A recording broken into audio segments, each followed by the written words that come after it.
Guys, today is Thursday, January 21st, 2021. Our objectives today is I can describe how the authors use a figurative language to achieve specific purposes, and I will write the correct figurative language and write how this helps me as the reader.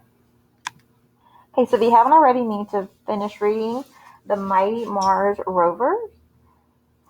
Starts on page 125, and this is linked in Schoology. So if you're going to go ahead and read that, pause the video now if you haven't finished reading it. Go ahead and do that.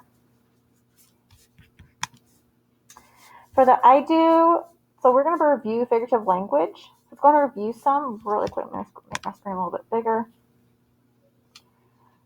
Okay, so remember, a simile, it compares two things using like or as. So J is as strong as an ox. Has as there, comparing J to the ox. A metaphor is a comparison of two things by saying one thing is another thing. So the car was a baking oven. Was baking oven in the hot sun.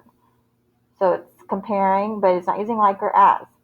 The car is comparing the car to the baking oven. Because it was so hot outside. The car was a baking oven. I'm sure you've had this feeling before when you hit those leather seats and butts burning. Okay, personification gives human qualities or characteristics to an animal or an object. So our little boat skipped over the waves. Well, a boat can't really skip, so it's given the boat human qualities. And hyperbole. And hyperbole is an exaggeration.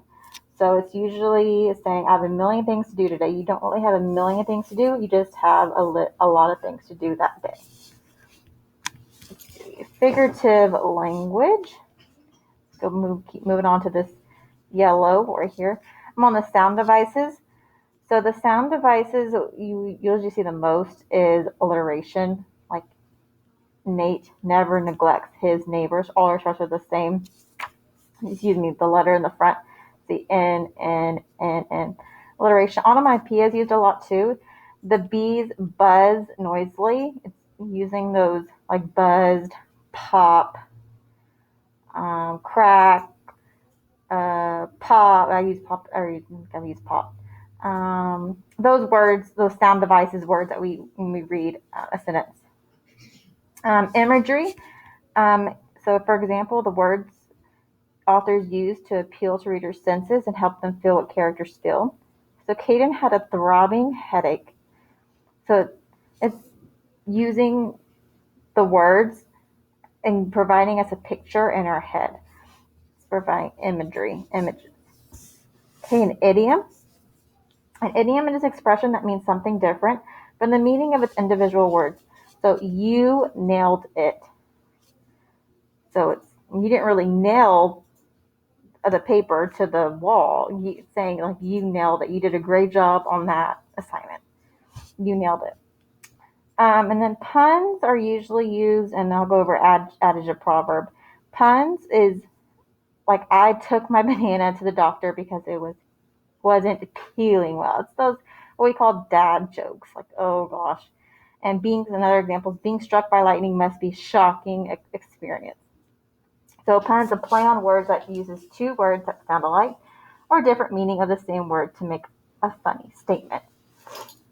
Okay, and then adage or proverb is a short comment or very old statement that expresses a general truth or gives advice. So don't put all your eggs in one basket, as an example of adage proverb. All right. So if you need to refer back to this when you're taking the assessment that I'm going to show you in just a second, you can always come back to this video and pause it here so you can have the two up. Or if you, this is going to be linked in Thursday's lesson. So if you want to use this or like save it to your device or print it, you can always do that. All right. Go ahead and we'll go on to the next video will be the I do and we do. So we'll do those together and I'll show you your assessment.